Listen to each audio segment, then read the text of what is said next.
Yan, magandang araw mga kababayan.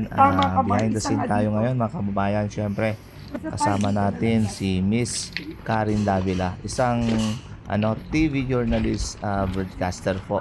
Isang tanyag na personalidad na siyempre kilala yan ng masang Pilipino. Yan mga kababayan. Behind the Dito scene. nila ngayon isushoot sa mismong lugar ni Daddy Frankie. Isushoot nila ngayon mga kababayan yung may puhunan. So makikita nyo mga kababayan yung mga behind the scene natin dito. Siyempre isang iniidolo yan at isang tinatangkilik na si Ma'am Karin Davila. So nandito tayo kababayan sa ngayon sa bukid na maisa ni Daddy Frankie. Yan. Bago mag-umpisa mga kababayan, yung shoot nila Karin Davila is siyempre, tuloy-tuloy pa rin yung pictorial nila. Picture-picture lang muna sila sa tabi. Bago po sila may hallway. mag-start. Kaya ito mga kababayan, pinapasilip namin po sa inyo yung mga ganap ngayon. Ma'am, doon may hallway oh. Mais, dalawa, left and right. Okay na, ang ganda na nito. Speaks. Hindi na po nabi na nga daw. May puhunan. May puhunan, mais.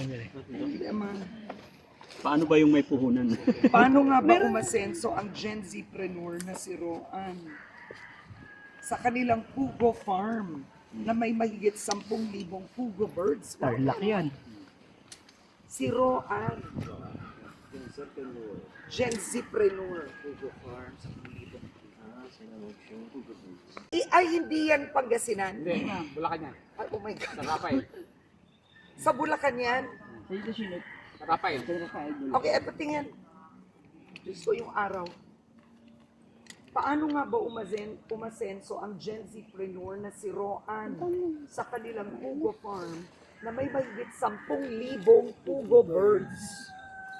Okay na pala. Pwede ka muna start sa mga tanim. Sa corn. Diyos ko, ang patay naman yan dito, Marco, ngayon. Bunga na yan. Yan na lang, maganda. Yan na, maganda. Ready.